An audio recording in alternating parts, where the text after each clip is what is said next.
ನಮಸ್ಕಾರ ವೀಕ್ಷಕರೇ, ಏಷ್ಯಾನೆಟ್ ಸುವರ್ಣ ನ್ಯೂಸ್ನ ಜಾತಕ ಫಲ ವಿಶೇಷ ಕಾರ್ಯಕ್ರಮಕ್ಕೆ ಸ್ವಾಗತ. ನಾನು ನಯನ ಶಂಕರ್. ಇವತ್ತು ಶನಿವಾರ, ವಾರಗಳಲ್ಲಿ ಬಹಳ ವಿಶೇಷವಾದಂಥ ದಿನ. ಸಾಮಾನ್ಯವಾಗಿ ಶನಿ ಮಹಾದೇವನಿಗೆ ಪೂಜೆಯನ್ನು ಸಲ್ಲಿಸ್ತೀವಿ ಈ ದಿನ. ಹಾಗಾದರೆ ಈ ದಿನದ ವಿಶೇಷತೆ ಹೇಗಿದೆ, ಇವತ್ತು 12 ರಾಶಿಗಳ ಫಲಾಫಲ ಹೇಗಿದೆ, ಎಲ್ಲಕ್ಕಿಂತ ಮುಖ್ಯವಾಗಿ ನೀವು ಕಳಿಸಿರುವಂಥ ಸಂದೇಶಗಳಿಗೆ ಪರಿಹಾರ ಏನು ಅಂತ ನೋಡೋಣ. ಈಗ ನಮ್ಮ ಜೊತೆ ಖ್ಯಾತ ಜ್ಯೋತಿಷಿಗಳಾಗಿರುವಂಥ ಶ್ರೀಕಂಠ ಶಾಸ್ತ್ರಿಗಳಿದ್ದಾರೆ. ಬನ್ನಿ ಮೊದಲಿಗೆ ಅವರನ್ನ ಕಾರ್ಯಕ್ರಮಕ್ಕೆ ಸ್ವಾಗತಿಸೋಣ. ಶಾಸ್ತ್ರಿಗಳೇ, ಕಾರ್ಯಕ್ರಮಕ್ಕೆ ಸ್ವಾಗತ. ನಮಸ್ಕಾರ ಶಾಸ್ತ್ರಿಗಳೇ, ಇವತ್ತು ಶನಿವಾರ, ಈ ದಿನದ ವಿಶೇಷತೆಯನ್ನು ತಿಳಿಸೋದಾದರೆ? ಶ್ರೀ ಗುರುಭ್ಯೋ ನಮಃ. ಹರಿ ಓಂ. ಮೂರ್ತಿತ್ವೇ ಪರಿಕಲ್ಪಿತ ಶಶಿಭೃತೋ ವರ್ತ್ಮ ಪುನರ್ಜನ್ಮನ ಮಾತ್ಮೇತ್ಯಾತ್ಮವಿದಾಂ ಕೃತಶ್ಚ ಯಜಿತಾಂ ಭರ್ತ ಅಮರ ಜ್ಯೋತಿಷಾಂ ಲೋಕಾನಾಂ ಪ್ರಳಯೋದ್ಭವ ಸ್ಥಿತಿ ವಿಭಶ್ಚಾನೇಕಧಾ ಯಶೃತೌ ವಾಚನ್ನ ಸದದಾತು ಅನೇಕ ಕಿರಣ ತ್ರೈಲೋಕ್ಯ ದೀಪೋ ರವಿಃ. ಸಮಸ್ತ ವೀಕ್ಷಕರಿಗೆ ಶುಭೋದಯ, ಶುಭ ಬೆಳಕು. ಈ ದಿನದ ಸಂದೇಶಗಳನ್ನು ಪರಿಶೀಲಿಸೋಣ. ತತ್ಪೂರ್ವದಲ್ಲಿ ಹೊತ್ತಿನ ಪಂಚಾಂಗವನ್ನು ಗಮನಿಸಿಕೊಳ್ಳೋಣ. ಶ್ರೀ ಪರಾಭವನಾಮ ಸಂವತ್ಸರ, ಉತ್ತರಾಯಣ, ವಸಂತ ಋತು, ವೈಶಾಖ ಮಾಸ, ಕೃಷ್ಣ ಪಕ್ಷವಾಗಿದೆ. ಈ ದಿವಸ ಶನಿವಾರವಾಗಿರ್ತಕ್ಕಂಥದ್ದು ಪ್ರತಿಪತ್ತಿ ತಿಥಿ, ವಿಶಾಖ ನಕ್ಷತ್ರ. ಈ ದಿವಸ ವೈಶಾಖ ಮಾಸದ 2ನೇ ಭಾಗಕ್ಕೆ ಬಂದಿದ್ದೀವಿ. ಈ ವೈಶಾಖ ಮಾಸದ ಈ 15 ದಿನ ಮುಗಿದ್ರೆ ಈ ವಸಂತ ಮಾಸವೇ ಮುಗಿದು ಹೋಗುತ್ತೆ. ವಸಂತ ಋತು ಅಂತಕ್ಕಂಥದ್ದು ಮುಗಿದು ಹೋಗುತ್ತೆ. ಆಮೇಲೆ ನಾವು ಮುಂದೆ ಗ್ರೀಷ್ಮಕ್ಕೆ ಪ್ರವೇಶ ಮಾಡ್ತೀವಿ. ಇರಲಿ, ಒಂದೊಂದು ಋತುವು ಅದರದೇ ಆದ ವೈಶಿಷ್ಟ್ಯವನ್ನು ಹೊಂದಿದೆ, ಅದರದೇ ಆದ ಸೌಂದರ್ಯವನ್ನು ಹೊಂದಿದೆ. ವಸಂತ ಮಾಸ ಅಂತೂ ಮಾಸಗಳಲ್ಲೇ ಅತ್ಯಂತ ಪರಮಾತ್ಮ ಭಗವದ್ಗೀತೆಯಲ್ಲಿ ಕೃಷ್ಣ ಹೇಳ್ತಾನೆ, ಏನು ಋತೂನಾಂ ಕುಸುಮಾಕರ ಅಂತ, ಋತುಗಳಲ್ಲಿ ನಾನು ವಸಂತವಾಗಿದ್ದೀನಿ ಅಂತ. ಇಂಥ ವಸಂತ ಋತು ಕಳೆದು ಹೋಗ್ತಾ ಇದೆ. ಆ ಕೊನೆಯ ಭಾಗದಲ್ಲಿ ನಾವಿದ್ದೀವಿ. ದಿವಸ ಇಂಥ ದಿವಸ ಶನಿವಾರ. ಈ ಶನಿವಾರ ದಿವಸ ವಿಷ್ಣುವಿನ ಪ್ರಾರ್ಥನೆಯನ್ನು, ಶನೈಶ್ಚರನ ಆರಾಧನೆಯನ್ನು, ಹೇಗೆ ಅಂದರೆ ಶನೈಶ್ಚರನ ಆರಾಧನೆ ನಾವು ಪ್ರತಿ ದಿವಸ ಮಾಡಬೇಕಾಗತ್ತೆ. ಯಾಕೆ ಗೊತ್ತಾ ಅಂದರೆ, ಒಂದು ಹೂವಿನಲ್ಲಿ ಯಾವ ಭಾಗದಿಂದ ಪರಿಮಳ ಹೊಮ್ಮುತ್ತಾ ಇದೆ ಅನ್ನೋದು ಗೊತ್ತಾಗೋದಿಲ್ವೋ, ಹೇಗೆ ಗೊತ್ತಾಗೋದಿಲ್ಲ ನಮಗೆ ಯಾವ ಕಡೆಯಿಂದ ಬರ್ತಾ ಇದೆ ಅದು ಪರಿಮಳ? ತುದಿಯಿಂದನಾ ಅಥವಾ ಬುಡದಿಂದನಾ, ಮಧ್ಯದಿಂದನಾ, ಎಲ್ಲಿಂದ ಅಂತ ಗುರುತಿಸೋದು ಕಷ್ಟ. ಆ ರೀತಿಯಲ್ಲಿ ಮನುಷ್ಯರಿಗೆ ಬದುಕಿನಲ್ಲಿ ಕಷ್ಟ ಇದೆಯಲ್ಲ, ಕೆಲವೊಮ್ಮೆ ಹಾಗಾಗುತ್ತೆ. ಆಶ್ಚರ್ಯವಾಗುತ್ತೆ, ಯಾಕೆ ನನಗೇ ಆಗುತ್ತೆ, ಯಾಕೆ ನನಗೇ ಬರುತ್ತೆ ಈ ನೋವು? ಇಷ್ಟು ಬುದ್ಧಿವಂತ ಇದ್ದೀನಿ, ಇಷ್ಟು ಬುದ್ಧಿವಂತಳಿದ್ದೀನಿ, ಇಷ್ಟು ಸಂಪಾದನೆ ಆಗ್ತಾಯಿದೆ, ಇಷ್ಟು ಗಳಿಸ್ತಾ ಇದ್ದೀನಿ, ಇಷ್ಟು ಕೆಲಸ ಮಾಡ್ತಾಯಿದ್ದೀನಿ, ನನಗೇ ತೊನೆ ನೋವು, ನನಗೇ ಪ್ರೆಷರ್ ಬರುತ್ತೆ, ನನಗೇ ಅಪಮಾನಗಳಾಗುತ್ತೆ. ಯಾಕೆ ಗೊತ್ತಾಗೋದಿಲ್ಲ ಕೆಲವೊಮ್ಮೆ. ಹೇಗೆ ಒಂದು ಹೂವಿನಲ್ಲಿ ಪರಿಮಳ ಹೇಗೆ ಬರುತ್ತೆ ಅನ್ನೋದು ಗೊತ್ತಾಗೋದಿಲ್ಲ, ಎಲ್ಲಿಂದ ಅಂತ ಕಂಡುಹಿಡಿಯೋದು. ಹಾಗೆ ಕೆಲವೊಮ್ಮೆ ನಮಗೆ ಅಜ್ಞಾತವಾಗಿ ನಮ್ಮನ್ನು ಕಾಡುತ್ತೆ. ಹೀಗೆ ಗೊತ್ತಿಲ್ಲದೆ ಕಾಡುವಂಥ ಎಷ್ಟೋ ಜನಕ್ಕೆ ಪಾಪ ಮನಸ್ಸಿಗೆ ಸುಮ್ಮನೆ ದುಃಖ ಆಗ್ತಾ ಇರುತ್ತೆ. ಏನೋ ಆಲೋಚನೆ, ಏನೋ ವ್ಯಥೆ, ಏನೋ ಕಳ್ಕೊಂಡ ರೀತಿಯಲ್ಲಿ ಖಿನ್ನರಾಗಿಬಿಟ್ಟಿರ್ತಾರೆ. ಮಾನಸಿಕವಾಗಿ ಏನೋ ಆಲೋಚನೆ, ಏನೋ ಅದೇನು ಅಂತ ಹೇಳ್ಕೊಳಕ್ಕಾಗಲ್ಲ ಪಾಪ. ತಾಯಿ ಹತ್ರನಾದರೂ, ಅಮ್ಮನ ಹತ್ರ ಹೇಳ್ಕೊಳಕ್ಕಾಗುತ್ತೆ, ಅದೂ ಆಗಲ್ಲ. ಸ್ನೇಹಿತರ ಹತ್ರನೂ ಹೇಳ್ಕೊಳ್ಳಿ. ಎಷ್ಟೋ ಕೆಲವೊಮ್ಮೆ ಅಲ್ಲೇ ಮುಚ್ಚಿಟ್ಕೋಬೇಕಾಗತ್ತೆ. ಅಂಥದ್ದು ಏನೋ ನೋವುಗಳಿರುತ್ತಲ್ಲ, ಅದಕ್ಕೆಲ್ಲ ಈ ಶನೈಶ್ಚರನೇ ಕಾರಣನಾಗ್ತಾನೆ. ದುಃಖಂ ದಿನೇಶಾತ್ಮಜಃ, ದುಃಖಂ ದಿನೇಶಾತ್ಮ. ಅವನು ಏನನ್ನು ಪ್ರಕಟ ಮಾಡ್ತಾನೆ ಅಂದರೆ ಶನೈಶ್ಚರ ದುಃಖವನ್ನು ಅಂತ. ಹೀಗಾಗಿ ಈ ದುಃಖ ನಿವಾರಣೆಗೆ ನಾವು ಏನು ಮಾಡ್ತೀವಿ? ಏನೋ ಅಳ್ತೀವಿ, ಅಥವಾ ಇನ್ನೇನೋ ಒಬ್ಬರೇ ರೂಮಲ್ಲಿ ಇದ್ಬಿಡ್ತಕ್ಕಂಥದ್ದು, ಯಾರನ್ನೋ ಸೇರದೇ ಇರ್ತಕ್ಕಂಥದ್ದು, ಇಂಥದ್ದು ಎಲ್ಲ ಪ್ರತಿ ಮನೆಯಲ್ಲೂ ಇದೆ. ಈಗಂತೂ ವಿಪರೀತವಾಗಿದೆ. ಕಾರಣ ಯಾಕಂದರೆ ಮನೋಬಲ ಇಲ್ಲ, ನಮಗೆ ತುಂಬ ದುರ್ಬಲರಾಗ್ಬಿಟ್ಟಿದ್ದೀವಿ. ಅಂಥವರು ಶನೈಶ್ಚರ ಸನ್ನಿಧಾನಕ್ಕೆ ಹೋಗಿ ಅಭಿಷೇಕವನ್ನು ಮಾಡಿಸಿ, ರುದ್ರಾಭಿಷೇಕವನ್ನು ಮಾಡಿಸಿ. ಅದು ತುಂಬ ಇಷ್ಟ ಶನೈಶ್ಚರನಿಗೆ. ಆ ಅಭಿಷೇಕವನ್ನು ಮಾಡಿಸಿ, ಆ ತೀರ್ಥ ಸೇವನೆ ಮಾಡಿ. ಪ್ರತಿ ದಿವಸ ಇದನ್ನು ಮಾಡಿ. ನೀವು 10 ದಿವಸ ಮಾಡಿ, 11ನೇ ದಿವಸ ನಿಮ್ಮ ಮನಸ್ಸು ಚಿಗುರದೇ ಇದ್ದರೆ, ಆ ದುಃಖದಿಂದ ನಾನು ಕಿಂಚಿತ್ ಹೊರಗೆ ಬರದೆ ಅಂತ ನಿಮಗೆ ಅನ್ನಿಸದೇ ಇದ್ದರೆ ನೋಡಿ, ಪರೀಕ್ಷೆ ಮಾಡಿ. ಶನೈಶ್ಚರನ ಆ ರುದ್ರಾಭಿಷೇಕಕ್ಕೆ ಅಷ್ಟು ಶಕ್ತಿ ಇದೆ. ಹೀಗಾಗಿ ಶನೈಶ್ಚರ ಮಂದಿರಕ್ಕೆ ಹೋಗಿ ನಿಮ್ಮ ಹೆಸರಿನಲ್ಲಿ ಅಲ್ಲೇ ಕೂತಿದ್ದು ರುದ್ರಾಭಿಷೇಕ ಹೆಸರು ಕೊಟ್ಟೆ ಬಂದು ಮನೇಲಿ ಕೂತ್ಕೊಂಡು ಮತ್ತೆ ಅದೇ ಬೋಲ್ಟ್ ಹಾಕೋ ಅಂದರೆ ಪ್ರಯೋಜನ ಇಲ್ಲ. ಅಲ್ಲಿ ಅಭಿಷೇಕ ಆಗುವಾಗ ನೀವು ಇರಬೇಕು. ಆ ಅಭಿಷೇಕ ನೀರು ಹೇಗೆ ಜಲ ತೈಲಧಾರೆಯಂತೆ ಅಂತ ಹಾಡ್ತಾರಲ್ಲ ದಾಸರು, ಹಾಗೆ ಆ ಅಭಿಷೇಕ ಆಗುವಾಗ ನಿಮ್ಮ ಮನಸ್ಸು ಕೂಡ ಆಚೀಚೆ ಹೋಗದೆ ಆ ಧಾರೆಯನ್ನು ಗಮನಿಸ್ಕೊಂಡು ಆ ತೀರ್ಥ ಪ್ರೋಕ್ಷಣೆ ಸೇವನೆ ಮಾಡೋದರಿಂದ 10 ದಿವಸ ಮಾಡಿ ನೋಡಿ, ನೀವು ಪರೀಕ್ಷೆ ಮಾಡಿ, ತುಂಬ ಸಹಾಯವಾಗುತ್ತೆ. ಖಿನ್ನತೆ, ನೋವು, ವ್ಯಥೆ ಯಾಕಾಗಿ ಬಂದಿದೆ, ಯಾಕೆ ಬರ್ತಾ ಇದೆ ಗೊತ್ತಿಲ್ಲ ಅಲ್ವಾ?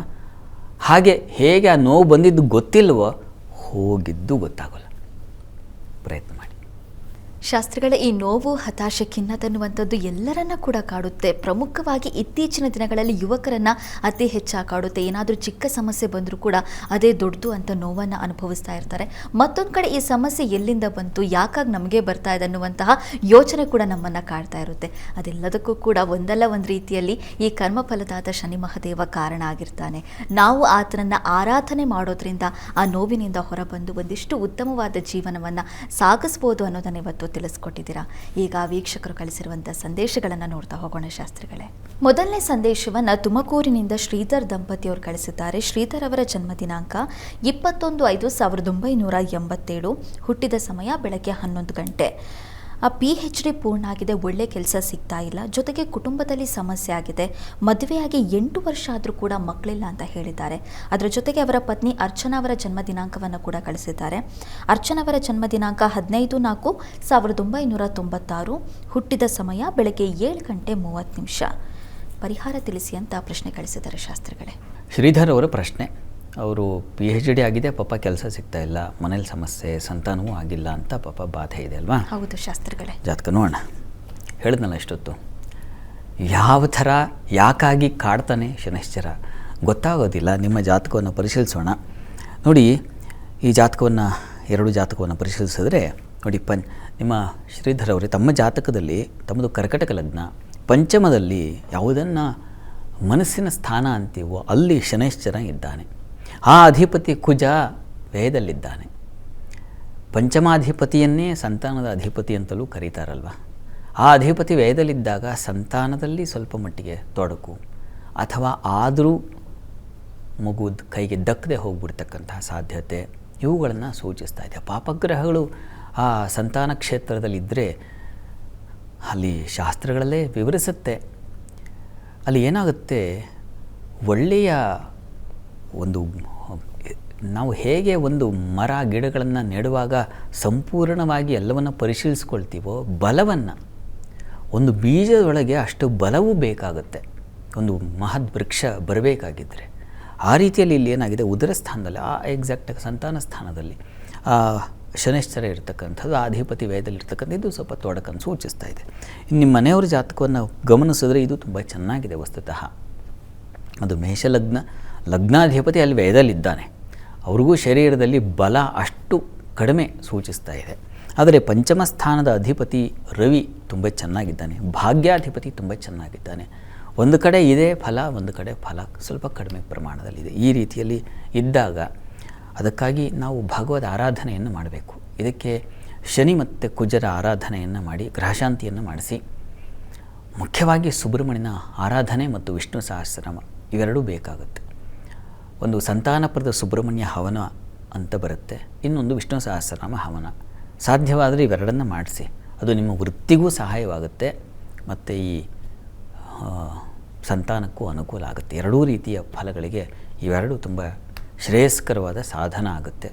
ಶ್ರದ್ಧೆಯಿಂದ ಒಳ್ಳೆಯ ಕಡೆ, ಎಲ್ಲಿ ನಿಮಗೆ ಮನಸ್ಸಿಗೆ ಉನ್ನತಿ ಅನಿಸುತ್ತೋ ಅಂಥವ್ರ ಕಡೆ ಮಾಡಿಸಿ, ಒಳ್ಳೆಯದಾಗಲಿ. ಸರಿ ಶಾಸ್ತ್ರಿಗಳೇ, ಮುಂದಿನ ಸಂದೇಶವನ್ನು ಹಾವೇರಿಯಿಂದ ಗಣೇಶ್ ಗುಡ್ಡಪ್ಪ ಚಕ್ರಸಾರಿ ಅವರು ಕಳಿಸಿದ್ದಾರೆ. ಗಣೇಶ್ ಅವರ ಜನ್ಮ ದಿನಾಂಕ 1/9/1981. ಹುಟ್ಟಿದ ಸಮಯ ಬೆಳಗ್ಗೆ 9 ಗಂಟೆ 15 ನಿಮಿಷ. ಮನೆ ನಿರ್ಮಾಣ ಮಾಡಬೇಕು ಅಂತ ಅಂದ್ಕೊಂಡಿದ್ದೀವಿ, ಅದು ಸಾಧ್ಯ ಆಗುತ್ತಾ ತಿಳಿಸಿ ಅಂತ ಪ್ರಶ್ನೆ ಕಳಿಸಿದ್ದಾರೆ ಶಾಸ್ತ್ರಿಗಳೇ. ಚಕ್ರಸಾಲಿ ಅವರ ಪ್ರಶ್ನೆ ಅದು ಮನೆಗೆ ಸಂಬಂಧಿಸಿದಲ್ವಾ? ಹೌದು ಶಾಸ್ತ್ರಿಗಳೇ. ಜಾತಕ ನೋಡಿ, ತಮ್ಮದು ಕನ್ಯಾ ಲಗ್ನವಾಗಿದೆ. ಲಗ್ನದಿಂದ ಈ ಚತುರ್ಥಾಧಿಪತಿ ಅಂದರೆ ಗೃಹ ನಿರ್ಮಾಣಕ್ಕೆ ಯಾರು ಅಧಿಪತಿಯೋ ಅವನು ಗುರುವಾಗಿದ್ದಾನೆ. ಗುರು ಲಗ್ನದಲ್ಲೇ ಇರ್ತಕ್ಕಂಥದ್ದು ಒಳ್ಳೆಯದೇ, ತೊಂದರೆ ಇಲ್ಲ. ಬುಧನ ಕ್ಷೇತ್ರದಲ್ಲಿ ಗುರುವಿಗೆ ಸ್ವಲ್ಪ ಬಲ ಕಡಿಮೆ ಇರುತ್ತೆ, ಯಾಕೆಂದರೆ ಬುಧನ ಮನೆಯಲ್ಲಿ ಗುರುವಿಗೆ ಸ್ವಲ್ಪ ಶತ್ರು. ಹೀಗಾಗಿ ಈಗ ಪ್ರಸ್ತುತ ಗುರು ದಶೆಯಲ್ಲಿ ತಮಗೆ ನಡೀತಾ ಇರತಕ್ಕಂಥದ್ದು ಕುಜನ ಒಂದು ಕಾಲ. ಮೇ 25ಕ್ಕೆ ಮುಗಿದೋಗುತ್ತೆ, ರಾಹು ಪ್ರಾರಂಭವಾಗುತ್ತೆ. 2028 ಅಕ್ಟೋಬರ್ವರೆಗೆ ಇರುತ್ತೆ. ಆಮೇಲೆ ಶನೈಶ್ಚರ ಶುರುವಾಗುತ್ತೆ. ಶನೈಶ್ಚರ ನಿಮ್ಮ ಜಾತಕದಲ್ಲಿ ಸ್ವಲ್ಪ ಬಲಿಷ್ಠನಾಗಿದ್ದಾನೆ, ಉಚ್ಚಾಭಿಲಾಷಿಯಾಗಿದ್ದಾನೆ. ಗ್ರಹಗಳು ಬಲಿಷ್ಠರಾಗಿದ್ದಾಗ ಅವರ ದಶಾಭಕ್ತಿ ಕಾಲದಲ್ಲೂ ಕೆಲವೊಮ್ಮೆ ಈಡೇರಿಬಿಡುತ್ತೀವಲ್ಲ. ಹೀಗಾಗಿ ನಿಮಗೆ ಅದೇ ಈ ಕಾಲ ಕಳಿಬೇಕು. 28ರ ನಂತರದಲ್ಲಿ ನಿಮಗೆ ಅನುಕೂಲ ಸಾಧ್ಯತೆ ಹೆಚ್ಚಾಗಿದೆ. ಅಲ್ಲಿವರೆಗೆ ಸ್ವಲ್ಪ ತಾಳ್ಮೆಯಿಂದ ಇರಿ, ಅನುಕೂಲ ಆಗುತ್ತೆ. ಇನ್ನೆರಡು ವರ್ಷ ಕಳೆದು ಹೋಗಿಬಿಡುತ್ತೆ. ಕಾಲಚಕ್ರ ಹೇಗೆ ಉರುಳು ಹೋಗುತ್ತೆ ಅಂದರೆ ಹಾಗೆ ಹೈ ಸ್ಪೀಡಲ್ಲಿದೆ ಅದು. ಹೀಗಾಗಿ ಇನ್ನೆರಡು ವರ್ಷ ನಂತರದಲ್ಲಿ ಅನುಕೂಲ ಆಗುತ್ತೆ, ಯೋಚನೆ ಮಾಡಬೇಡಿ, ಒಳ್ಳೆಯದಾಗಲಿ. ಸರಿ ಶಾಸ್ತ್ರಿಗಳೇ, ಮುಂದಿನ ಸಂದೇಶವನ್ನು ಕೊಡಗಿನಿಂದ ಹವ್ಯ ಅವರು ಕಳಿಸಿದ್ದಾರೆ. ಹವ್ಯವರ ಜನ್ಮ ದಿನಾಂಕ 30/7/2000, ಹುಟ್ಟಿದ ಸಮಯ ಮಧ್ಯಾಹ್ನ 1:35. ಉದ್ಯೋಗ, ಆರೋಗ್ಯ ಮತ್ತು ಭವಿಷ್ಯದ ಬಗ್ಗೆ ತಿಳಿಸಿ ಅಂತ ಪ್ರಶ್ನೆ ಕೇಳಿದ್ದಾರೆ ಶಾಸ್ತ್ರಿಗಳೇ. ಹವ್ಯವರ ಪ್ರಶ್ನೆ ಉದ್ಯೋಗ, ಆರೋಗ್ಯ ಮತ್ತು ಭವಿಷ್ಯ ಮುಂದೆ ಹೇಗಿದೆ ಅಂತ. ಹೌದು, ಅವೆರಡು ಹೇಳಿದ್ರೆ ಸಾಕಾಗುತ್ತೆ. ಉದ್ಯೋಗ, ಆರೋಗ್ಯ ಹೇಳಿದ್ರೆ ಸಾಕಾಗುತ್ತೆ. ನೋಡೋಣ. ನೋಡಿ, ಇದು ತುಲಾ ಲಗ್ನವಾಗಿದೆ ತಮ್ಮದು. ಲಗ್ನದ ಅಧೀಶ್ವರ ಶುಕ್ರ ನಿಮಗೆ ಇಲ್ಲಿದ್ದಾನೆ, ಇಲ್ಲಿ ಚಂದ್ರನ ಕ್ಷೇತ್ರದಲ್ಲಿದ್ದಾನೆ. ಮೌಢ್ಯನಾಗಿದ್ದಾನ ನೋಡ್ತೀನಿ. ಮೌಢ್ಯನಾಗಿಲ್ಲ, ಅದೃಷ್ಟ ಚೆನ್ನಾಗಿದೆ. ಪ್ರಸ್ತುತ ನಿಮಗೆ ಈಗ ಬುಧ ದಶೆಯಲ್ಲಿ ನಡೀತಾ ಇರತಕ್ಕಂಥದ್ದು, ಈಗ ಶುಕ್ರನ ಕಾಲ ನಡೀತಾ ಇದೆ. ಮುಂದೆ ರವಿ ಕಾಲ ಪ್ರಾರಂಭವಾಗುತ್ತೆ, ಇದೆ ಜೂನ್ ನಂತರದಲ್ಲಿ. ರವಿ ಲಾಭಾಧಿಪತಿ, ಚೆನ್ನಾಗಿದೆ. ಲಾಭಾಧಿಪತಿ ಕರ್ಮಸ್ಥಾನದಲ್ಲಿದ್ದಾಗ ಉದ್ಯೋಗದಲ್ಲಿ ಒಂದು ಬಲ ಸಿಗುತ್ತೆ. ಹೀಗೆ ನಿಮಗೆ ಜುಲೈಯಿಂದ ನಿಮಗೆ ಒಳ್ಳೆ ಉತ್ತಮವಾದ ಫಲ ಇದೆ, ಯೋಚನೆ ಮಾಡಬೇಡಿ, ತುಂಬ ಚೆನ್ನಾಗಿದೆ. ಅಲ್ಲಿ ಚಾಂದ್ರೇ ರತ್ನ ಸುತ ಸ್ವದಾರ ವಿಭವ ಅಂತಿದೆಯಲ್ಲ, ಹೀಗಾಗಿ ನಿಮಗೆ ಈಗ ಜೂನ್ ನಂತರದಲ್ಲಿ ಬಂದ್ಬಿಡ್ತಾನಲ್ಲ ಗುರು ಜನ್ಮಕ್ಕೆ, ಆಗ ನಿಮಗೆ ರತ್ನ ಫಲಗಳು ಅಂತ ಹೇಳಿದೆ. ಹೀಗಾಗಿ ತುಂಬ ಚೆನ್ನಾಗಿದೆ, ಒಳ್ಳೆಯ ಕಾಲ ಈಗ ಶುರುವಾಗ್ತಾಯಿದೆ. ಜುಲೈಯಿಂದ ತುಂಬ ಚೆನ್ನಾಗಿದೆ. ಹೀಗಾಗಿ ಉದ್ಯೋಗದಲ್ಲಿ ತೊಂದರೆ ಇಲ್ಲ, ಆತಂಕ ಬೇಡ. ನಿಮಗೆ ವಿವಾಹ ಸಂಬಂಧಿ ಕೂಡ ತುಂಬ ಚೆನ್ನಾಗಿದೆ. ಮುಂದಿನ ಜೀವನ ಚೆನ್ನಾಗಿರುತ್ತೆ, ಆತಂಕ ಬೇಡ, ಒಳ್ಳೆಯದಾಗಲಿ. ಸರಿ ಶಾಸ್ತ್ರಿಗಳೇ, ಮುಂದಿನ ಸಂದೇಶವನ್ನು ದಾವಣಗೆರೆಯಿಂದ ಪ್ರಜ್ವಲ್ ಡಿ ಅವರು ಕಳಿಸಿದ್ದಾರೆ. ಪ್ರಜ್ವಲ್ ಅವರ ಜನ್ಮ ದಿನಾಂಕ 28/2/2002, ಹುಟ್ಟಿದ ಸಮಯ ಬೆಳಗ್ಗೆ 11:40. MC ಆಗಿದೆ, ಆದರೆ ಉದ್ಯೋಗ ಸಿಗ್ತಾ ಇಲ್ಲ, ಪರಿಹಾರ ಏನು ತಿಳಿಸಿ ಅಂತ ಪ್ರಶ್ನೆ ಕೇಳಿದ್ದಾರೆ ಶಾಸ್ತ್ರಿಗಳೇ. ಪ್ರಜ್ವಲ್ ಅವರ ಪ್ರಶ್ನೆ MC ಆಗಿದೆ, ಉದ್ಯೋಗ ಸಿಗ್ತಾ ಇಲ್ಲ ಅಂತ ಅಲ್ವಾ? ಹೌದು ಶಾಸ್ತ್ರಿಗಳೇ. ಜಾತಕ ನೋಡೋಣ. ನೋಡಿ, ತಮ್ಮದು ವೃಷಭ ಲಗ್ನವಾಗಿದೆ. ಲಗ್ನದಿಂದ ಕರ್ಮಾಧಿಪತಿ ಶನೈಶ್ಚರ ಲಗ್ನದಲ್ಲೇ ರಾಹು ಯುಕ್ತನಾಗಿದ್ದಾನೆ. ಕರ್ಮಸ್ಥಾನದಲ್ಲಿ ರವಿ ಶುಕ್ರರು ಸೇರಿದ್ದಾರೆ. ಹೀಗಾಗಿ ರವಿ ಶುಕ್ರರು ಒಟ್ಟಿಗೆ ಇದ್ದರೆ ಅದು ಮೌಢ್ಯತೆ ಇದೆ. ಹೀಗಾಗಿ ಸ್ವಲ್ಪ ತೊಡಕ. ಲಗ್ನಾಧಿಪತಿ ಮೌಢ್ಯನಾಗಿದ್ದರೆ ಸ್ವಲ್ಪ ಬೇಗ ದಕ್ಕೋದಿಲ್ಲ. ಎಷ್ಟು ಕಷ್ಟಪಟ್ಟರು, ತುಂಬ ಚೆನ್ನಾಗಿ ಓದ್ತಾ ಇದ್ದರು, ಆ ಫಲ ಸಿಗೋದಿಲ್ಲ, ಹೀಗಾಗುತ್ತೆ. ಪ್ರಸ್ತುತ ರಾಹು ದಶೆಯಲ್ಲಿ ತಮಗೆ ರಾಹು ಭುಕ್ತಿಯೇ ನಡೀತಾ ಇದೆ. ನೋಡಿ, 2027 ಮಾರ್ಚ್ ನಂತರ, ಮುಂದಿನ ವರ್ಷ ಮಾರ್ಚ್ ನಂತರ ನಿಮಗೆ ಸ್ವಲ್ಪ ಮಟ್ಟಿಗೆ ಅನುಕೂಲ ಆಗುತ್ತೆ. ಅಲ್ಲಿಂದ ನಿಮಗೆ ಉದ್ಯೋಗದಲ್ಲಿ ಒಂದು ಬಲ, ಹಣಕಾಸಿನ ಬಲ. ಧನಸ್ಥಾನದಲ್ಲಿ ಗುರುವಿದ್ದಾಗ ವಾಗ್ಮಿ ಭೋಜನ ಸಾರವಾಂಶ ವಿತ್ತೇ ಧನಿ ಕೋವಿದ ಅಂತ ವಿತ್ತ ಅದರಲ್ಲಿ ಸೇರಿದೆ. ಹೀಗಾಗಿ ತುಂಬ ಚೆನ್ನಾಗಿದೆ. ಅಲ್ಲಿಂದ ಗುರು ಭಕ್ತಿ ಶುರುವಾಗುತ್ತೆ, ಚೆನ್ನಾಗಿದೆ, ಆತಂಕ ಬೇಡ, ಒಳ್ಳೆಯದಾಗಲಿ. ಸರಿ ಶಾಸ್ತ್ರಿಗಳೇ, ಮುಂದಿನ ಸಂದೇಶವನ್ನು ಬೆಳಗಾವಿಯಿಂದ ಸೀಮಾ ನಡುಮೂರಿ ಅವರು ಕಳಿಸಿದ್ದಾರೆ. ಸೀಮಾ ಅವರ ಜನ್ಮ ದಿನಾಂಕ 6/11/1993, ಹುಟ್ಟಿದ ಸಮಯ ಸಂಜೆ 6:30ರಿಂದ 7 ಗಂಟೆ ಅಂತ ಹೇಳಿದ್ದಾರೆ. ಮದುವೆ ಮತ್ತು ಸರ್ಕಾರಿ ಉದ್ಯೋಗದ ಬಗ್ಗೆ ತಿಳಿಸಿ ಅಂತ ಪ್ರಶ್ನೆ ಕೇಳಿದ್ದಾರೆ ಶಾಸ್ತ್ರಿಗಳೇ. ಸೀಮಾ ಅವರ ಪ್ರಶ್ನೆ ಸರ್ಕಾರಿ ಉದ್ಯೋಗ ಇದೆಯಾ ಮತ್ತು ವಿವಾಹದ ಬಗ್ಗೆ ನೋಡೋಣ. ನೋಡಿ, ತಮ್ಮದು ವೃಷಭ ಲಗ್ನವಾಗಿದೆ. ಲಗ್ನದಿಂದ ಕರ್ಮಾಧಿಪತಿ ಶನೈಶ್ಚರ ಭಾಗ್ಯಸ್ಥಾನದಲ್ಲಿದ್ದಾನೆ, ತನ್ನದೇ ಸ್ವಂತ ಮನೆಯಲ್ಲಿ. ಒಳ್ಳೆಯದಲ್ವ ಇದು? ಅನುಕೂಲ ಆಗುತ್ತೆ, ಆತಂಕ ಮಾಡ್ಕೋಬೇಡಿ. ಕಾಲ ನಿಮಗೆ ಸ್ವಲ್ಪ ಬದಲಾವಣೆ ಇರುತ್ತೆ, ನೋಡೋಣ. ಶುಕ್ರದಶೆಯಲ್ಲಿ ತಮಗೀಗ ಶುಕ್ರ ಭಕ್ತಿ ನಡೀತಾ ಇದೆ. ಶುಕ್ರ ನಿಮಗೆ ತನ್ನ ಮನೆಯಲ್ಲೇ ಇದ್ದಾನೆ, ಮೌಢ್ಯನಾಗೇನೂ ಇಲ್ಲ, ಚೆನ್ನಾಗಿದೆ, ಆತಂಕ ಬೇಡ, ಸರಿ ಹೋಗುತ್ತೆ, ಯೋಚನೆ ಮಾಡಬೇಡಿ. ನೀವು ಈ ವಸ್ತುತಃ ಕಾಲ ಗೋಚಾರದಲ್ಲಿ ಹೇಗಿದೆಯಪ್ಪ ಅಂತಂದರೆ ಇದು ಕೂಡ ತುಂಬ ಅನುಕೂಲಕರವಾಗಿದೆ. ಪ್ರಯತ್ನ ಮಾಡಬೇಕಷ್ಟೆ, ಪ್ರಯತ್ನ ಪಟ್ಟರೆ ಅನುಕೂಲ ಆಗುತ್ತೆ. ಹತ್ತಿರದಲ್ಲಿ ಯಾವುದಾದ್ರು ಮಹಾಲಕ್ಷ್ಮಿ ಸನ್ನಿಧಾನ ಇದ್ದರೆ ಸಾಧ್ಯವಾದರೆ ಒಂದು ಸಲ ಕೊಲ್ಹಾಪುರಕ್ಕೆ ಹೋಗಿ ಬನ್ನಿ. ಕೊಲ್ಹಾಪುರದಲ್ಲಿ ಮಹಾಲಕ್ಷ್ಮಿಗೆ ಒಂದು ವಿಶೇಷ ಸೇವೆ ಮಾಡಿಸಿ, ಒಂದು ಶುಕ್ರವಾರ ದಿವಸ ಹೋಗಿ ಅಲ್ಲಿ ಅವರೇ ಕಾಳು ಅಥವಾ ನಿಮಗೆ ಸಾಧ್ಯವಾದರೆ ಒಂದು 5 kg ತುಪ್ಪ ಸಮರ್ಪಣೆ ಮಾಡಿ ಅಮ್ಮನವರ ಪ್ರಾರ್ಥನೆ ಮಾಡ್ಕೊಂಡು ಬನ್ನಿ, ಶೀಘ್ರದಲ್ಲಿ ಅನುಕೂಲ ಆಗುತ್ತೆ. ಇವತ್ತು 12 ರಾಶಿಗಳ ದಿನ ಭವಿಷ್ಯ ಹೇಗಿದೆ ನೋಡ್ತಾ ಹೋಗೋಣ. ಶಾಸ್ತ್ರಿಗಳೇ, ಮೊದಲಿಗೆ ಮೇಷರಾಶಿಯಿಂದ ಕನ್ಯಾ ರಾಶಿವರೆಗೆ ಈ ದಿನ ಯಾವ ರಾಶಿಗೆ ಶುಭ ಫಲ, ಯಾವ ರಾಶಿಗೆ ಅಶುಭ ಫಲ ಇದೆ ತಿಳಿಸೋದಾದರೆ?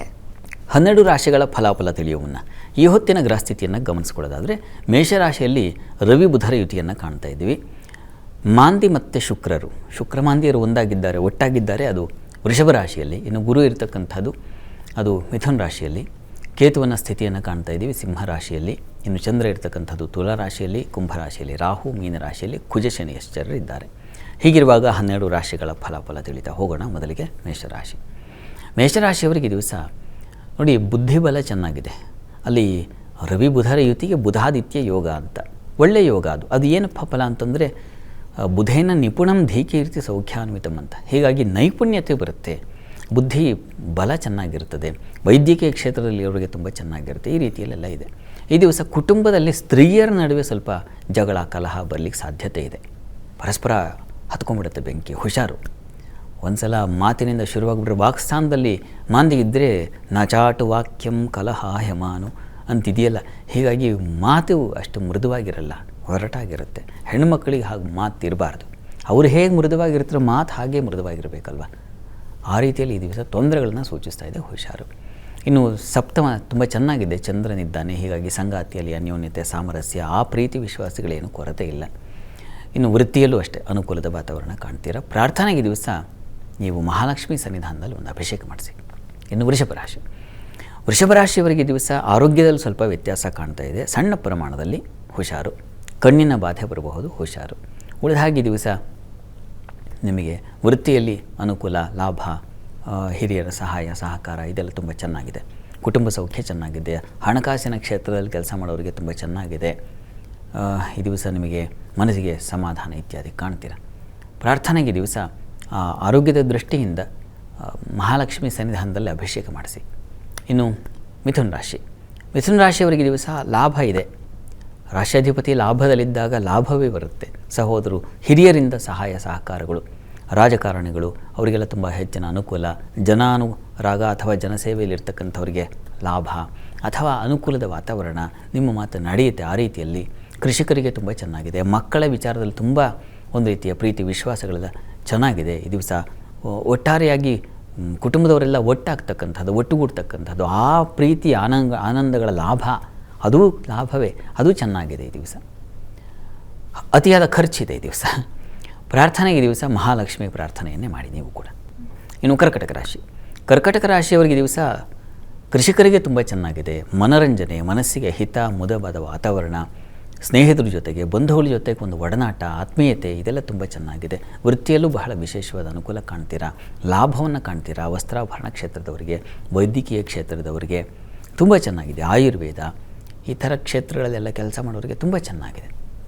ಪ್ರಾರ್ಥನೆಗೆ ದಿವಸ ಇಷ್ಟ ದೇವತಾರಾಧನೆ ಮಾಡಿ. ಇನ್ನು ಸಿಂಹರಾಶಿಯವರಿಗೆ ಕೆಲಸದಲ್ಲಿ ದಿವಸ ಸ್ವಲ್ಪ ಕಿರಿಕಿರಿ ಸೂಚಿಸ್ತಾ ಇದೆ, ಸಣ್ಣ ಪ್ರಮಾಣದಲ್ಲಿ. ಅದು ಹೆಣ್ಣುಮಕ್ಕಳಿಗೆ ಸ್ವಲ್ಪ ಏನು ಮನಸ್ತಾಪ ಉಂಟಾಗೋ ಸಾಧ್ಯತೆ ಇದೆ. ಹೀಗಾಗಿ ಹುಷಾರು. ಇನ್ನು ಉಳಿದ ಹಾಗೆ ದಿವಸ ಸಹೋದರರು, ಸೇವಕರು ಸಹಾಯ ಇತ್ಯಾದಿ ಎಲ್ಲ ಚೆನ್ನಾಗಿದೆ. ಧೈರ್ಯೋತ್ಸಾಹಗಳಿದ್ದಾವೆ. ಕೆಲಸ ಕಾರ್ಯಗಳನ್ನು ಮಾಡುವಲಿಕ್ಕೆ ಒಂದು ಶಕ್ತಿ ಬೇಕಲ್ಲ, ಅದು ಚೆನ್ನಾಗಿದೆ. ಇನ್ನು ತಂದೆ ಮಕ್ಕಳಲ್ಲಿ ಒಂದು ಸಾಮರಸ್ಯ, ಬುದ್ಧಿಬಲ ಚೆನ್ನಾಗಿದೆ. ಹೆಚ್ಚಿನ ಅನುಕೂಲವೂ ಇದೆ. ಪ್ರಾರ್ಥನೆಗೆ ದಿವಸ ಗಣಪತಿ ಸನ್ನಿಧಾನಕ್ಕೆ ಹೋಗಿ ಬನ್ನಿ.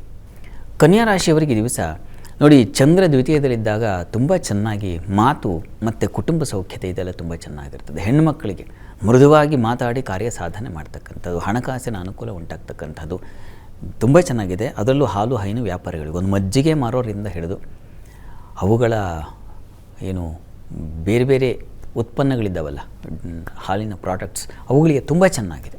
ಹೆಚ್ಚಿನ ಅನುಕೂಲ ಇದೆ. ಅವುಗಳಿಂದ ಮಾಡ್ತಕ್ಕಂಥ ಸ್ವೀಟು, ಸಿಹಿ, ಅವುಗಳು ತುಂಬ ಚೆನ್ನಾಗಿರುತ್ತೆ. ವ್ಯಾಪಾರ ತುಂಬ ಚೆನ್ನಾಗಿರುತ್ತೆ. ಲಾಭಾಧಿಪತಿ ಧನಸ್ಥಾನದಲ್ಲಿದ್ದಾಗ ಅಧಿಕ ಲಾಭ ಅಂತ ಚೆನ್ನಾಗಿದೆ. ಇನ್ನು ವೃತ್ತಿಯಲ್ಲೂ ಅಷ್ಟೇ ತುಂಬ ಚೆನ್ನಾಗಿದೆ. ಹೆಚ್ಚಿನ ಅನುಕೂಲ, ಸಹಕಾರ, ಬುದ್ಧಿವಂತಿಕೆಯಿಂದ ಕೆಲಸ ಮಾಡ್ತಕ್ಕಂಥದ್ದು, ಬುದ್ಧಿವಂತರ ಸಹಾಯ ಸಿಗೋದು, ಇದೆಲ್ಲ ತುಂಬ ಚೆನ್ನಾಗಿದೆ. ಸಂಗಾತಿಯಲ್ಲಿ ಮಾತ್ರ ಕಿರಿಕಿರಿಗಿದೆ, ಮನಸ್ತಾಪಗಳು ಬರುತ್ತೆ ದಿವಸ. ಹೀಗಾಗಿ ಪಾರ್ವತಿ ಪರಮೇಶ್ವರ ಪ್ರಾರ್ಥನೆ ಮಾಡಿ. ಇನ್ನು ತುಲಾರಾಶಿಯವರಿಗೆ ಕರ್ಮಾಧಿಪತಿ ಜನ್ಮದಲ್ಲಿದ್ದಾಗ ಕಾರ್ಯದಲ್ಲಿ ಕೌಶಲ್ಯ ಬರುತ್ತೆ. ನೀವೇ ಒಂದು ಡಿಸಿಷನ್ ತಗೊಳ್ತಕ್ಕಂಥದ್ದು, ಅದನ್ನು ಆ ಕೆಲಸ ಪೂರೈಸ್ತಕ್ಕಂಥದ್ದು, ಈ ರೀತಿಯ ತುಂಬ ಚೆನ್ನಾಗಿದೆ. ಯಾವುದೇ ಪೆಂಡಿಂಗ್ ಇಲ್ಲದೆ ಕೆಲಸ ಮುಗಿಸ್ಬಿಡ್ತಕ್ಕಂಥದ್ದು ಸಾಧ್ಯತೆ ಚೆನ್ನಾಗಿದೆ. ಈ ದಿವಸ ಅಧಿಕಾರಿಗಳಿಗೆ ತುಂಬ ಚೆನ್ನಾಗಿದೆ. ವ್ಯಾಪಾರಿಗಳಿಗೆ ತುಂಬ ಚೆನ್ನಾಗಿದೆ. ಔಷಧ ವ್ಯಾಪಾರಿಗಳಿಗೆ ತುಂಬ ಚೆನ್ನಾಗಿದೆ, ಲಾಭದಾಯಕವಾಗಿದೆ. ಈ ದಿವಸ ವಸ್ತು ಹಾನಿ ಕೂಡ ಇದೆ. ಹೀಗಾಗಿ ಕಾರ್ತವೀರ್ಯಾರ್ಜುನ ಸ್ಮರಣೆ ಮಾಡಿ. ಇನ್ನು ವೃಶ್ಚಿಕ ರಾಶಿಯವರಿಗೆ ವೃತ್ತಿಯಲ್ಲಿ ತುಂಬ ಚೆನ್ನಾಗಿದೆ. ವಿಶೇಷವಾದ ಅನುಕೂಲ ಸಿಗುತ್ತೆ. ಸ್ತ್ರೀಯರಿಗೆ ಲಾಭ, ಸಹಾಯ ಸಹಕಾರಗಳು ತುಂಬ ಚೆನ್ನಾಗಿದೆ. ಈ ದಿವಸ ಸಂಗಾತಿಯಲ್ಲಿ ಈ ದಿವಸ ಮನಸ್ತಾಪ, ಭಿನ್ನಾಭಿಪ್ರಾಯಗಳು ಈ ದಿವಸ ಒಂದು ರೀತಿ ವ್ಯಥೆ, ನೋವು, ಅದು ನಿಮ್ಮ ಮನಸ್ಸಿಗೆ ನೋವಾಗುತ್ತೆ. ಲಕ್ಷ್ಮೀನಾರಾಯಣರನ್ನು ಪ್ರಾರ್ಥನೆ ಮಾಡಿಕೊಳ್ಳಿ. ಇನ್ನು ಧನುರಾಶಿಯವರಿಗೆ ಹೆಣ್ಣುಮಕ್ಕಳಿಗೆ ಬಹಳ ವಿಶೇಷವಾದ ಲಾಭ ಇದೆ. ಮತ್ತು ಹಿರಿಯರಿಂದ ಸಹಾಯ ಸಹಕಾರ, ಉತ್ತಮ ಮಾರ್ಗದರ್ಶನ ಸಿಗುತ್ತೆ. ಈ ದಿವಸ ನಿಮಗೆ ಬುದ್ಧಿ ಚುರುಕಾಗಿರುತ್ತದೆ, ಪ್ರಚಂಡ ಬುದ್ಧಿವಂತಿಕೆ ಅಂತೀವಲ್ಲ ಆ ರೀತಿಯಲ್ಲಿ. ಅದರಲ್ಲೂ ವೈದ್ಯಕೀಯ ಕ್ಷೇತ್ರ, ಮೆಡಿಕಲ್ ಸ್ಟೂಡೆಂಟ್ಸ್ಗೆ ತುಂಬ ಚೆನ್ನಾಗಿದೆ. ರಾಜಕಾರಣಿಗಳಿಗೆ ತುಂಬ ಚೆನ್ನಾಗಿದೆ. ಸಂಗಾತಿಯಲ್ಲಿ ಸಾಮರಸ್ಯ, ಅನ್ಯೋನ್ಯತೆ, ಪ್ರೀತಿ, ವಿಶ್ವಾಸಗಳು ತುಂಬ ಚೆನ್ನಾಗಿದೆ. ಹೆಚ್ಚಿನ ಅಂಶ ಚೆನ್ನಾಗಿದೆ. ಪ್ರಾರ್ಥನೆಗೆ ಇಷ್ಟ ದೇವತೆ ಆರಾಧನೆ ಮಾಡಿ. ಇನ್ನು ಮಕರ ರಾಶಿಯವರಿಗೆ ವೃತ್ತಿಯಲ್ಲಿ ಬಹಳ ವಿಶೇಷವಾದ ಅನುಕೂಲ, ಸ್ಥಾನಮಾನ, ಮಾನ್ಯತೆ, ಹೆಣ್ಣುಮಕ್ಕಳಿಗೆ ಗೌರವ ಸಿಗ್ತಕ್ಕಂಥದ್ದು ಚೆನ್ನಾಗಿದೆ. ನಿಮ್ಮ ಮಾತಿಗೆ ಒಂದು ಬೆಲೆ ಸಿಗುತ್ತೆ, ಆ ರೀತಿಯಲ್ಲಿ ಚೆನ್ನಾಗಿದೆ. ಇನ್ನು ಈ ದಿವಸ ಸ್ನೇಹಿತರಿಂದ ಸಹಾಯ ಸಹಕಾರ ತುಂಬ ಚೆನ್ನಾಗಿದೆ. ಬಂಧುಗಳಲ್ಲಿ ಉತ್ತಮ ಒಡನಾಟ, ಒಂದು ಕಡೆ ಸೇರ್ತಕ್ಕಂಥದ್ದು, ಕ್ಷೇತ್ರ ದರ್ಶನ, ಈ ರೀತಿಯ ಅನುಕೂಲಗಳನ್ನು ಕಾಣ್ತಾ ಇದ್ದೀರ. ಇನ್ನು ಮಕ್ಕಳ ವಿಚಾರದ ಸ್ವಲ್ಪ ಕಹಿ ಇದೆ, ಹೀಗಾಗಿ ಲಲಿತಾ ಸಹಸ್ರನಾಮ ಹೇಳ್ಕೊಳ್ಳಿ. ಇನ್ನು ಕುಂಭರಾಶಿಯವರಿಗೆ ಕೆಲಸ ಕಾರ್ಯಗಳಲ್ಲಿ ಸ್ವಲ್ಪ ಹಿನ್ನಡೆ ಇದೆ. ಸ್ವಲ್ಪ ಕುಟುಂಬದಲ್ಲಿ ಘರ್ಷಣೆಗಳು, ಮನಸ್ತಾಪಗಳು ಬರುತ್ತೆ. ದೊಡ್ಡವ್ರ ಜೊತೆಗೆ ಜಗಳ, ಚಿಕ್ಕವರು ದೊಡ್ಡವರು ಜಗಳ ಸೇರ್ಕೊಂಡು ಅದು ನಿಮ್ಮ ತಲೆಗೆ ಬಂದುಬಿಡುತ್ತೆ. ಅವರಿಬ್ಬರು ಜಗಳ ಸಾಕು ಮಾಡೋದು, ಅವು ಹೇಗಪ್ಪ ಕತ್ತರಿಸ್ಕೊಳ್ಳೋದು ಅದನ್ನು ಅಂತ, ಆ ರೀತಿಯಲ್ಲಾಗುತ್ತೆ. ಬಿಡಿಸೋದು ಹೇಗೆ ಜಗಳ, ಅದೇ ಒಂದು ತಲೆನೋವಾಗಿಬಿಡುತ್ತೆ. ಇನ್ನು ಈ ದಿವಸ ನಿಮಗೆ ಪ್ರಯಾಣದಲ್ಲೂ ಅಷ್ಟೇ ಸಮಾಧಾನ ಇಲ್ಲ, ಏನೋ ಒಂದು ತಗಾದೆ, ಘರ್ಷಣೆ ಇದನ್ನು ಸೂಚಿಸ್ತಾ ಇದೆ. ಈ ದಿವಸ ಏನಂದರೆ ಕ್ಷೇತ್ರ ದರ್ಶನ, ಯಾವುದೋ ಒಂದು ಸಾಧು ಸಂತರು, ಉತ್ತಮರ ಒಂದು ಭೇಟಿಯಾಗುತ್ತೆ, ಅದು ದೊಡ್ಡ ಸಮಾಧಾನ ಕೊಡುತ್ತೆ. ಈ ದಿವಸ ಪ್ರಾರ್ಥನೆಗೆ ದಿವಸ ನೀವು ತಪ್ಪದೇ ಸುಬ್ರಹ್ಮಣ್ಯ ಸನ್ನಿಧಾನದಲ್ಲಿ ಅಭಿಷೇಕ ಮಾಡಿಸಿ. ಇನ್ನು ಮೀನರಾಶಿಯವರಿಗೆ ದಿವಸ ಮಾತಿನ ಬಲ, ವಾಗ್ಬಲ ತುಂಬ ಚೆನ್ನಾಗಿದೆ. ಬುದ್ಧಿವಂತರು ಮತ್ತು ನಿಮ್ಮ ಮಾತಿಗೆ ಬೆಲೆ, ಗೌರವ ಸಿಗುತ್ತೆ. ಮತ್ತು ವಿದ್ಯಾರ್ಥಿಗಳಿಗೆ ತುಂಬ ಚೆನ್ನಾಗಿದೆ. ಜೊತೆಗೆ ಈ ದಿವಸ ಸ್ತ್ರೀಯರಿಗೆ ಸ್ವಲ್ಪ ಆರೋಗ್ಯ ವ್ಯತ್ಯಾಸ ಸೂಚಿಸ್ತಾ ಇದೆ. ಥ್ರೋಟ್ ಇನ್ಫೆಕ್ಷನ್ ಆಗಬಹುದು, ಅಥವಾ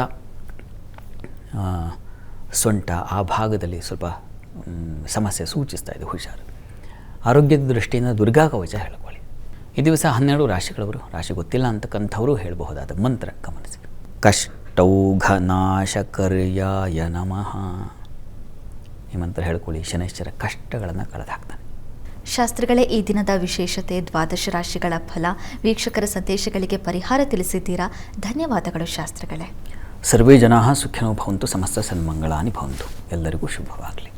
ವೀಕ್ಷಕರೇ, ಇದಾಗಿತ್ತು ಇವತ್ತಿನ ಜಾತಕ ಫಲ ವಿಶೇಷ ಕಾರ್ಯಕ್ರಮ. ನೇರ, ದಿಟ್ಟ, ನಿರಂತರ ಸುದ್ದಿಗಾಗಿ ನೋಡ್ತಾ ಇರಿ ಏಷ್ಯಾನೆಟ್ ಸುವರ್ಣ ನ್ಯೂಸ್.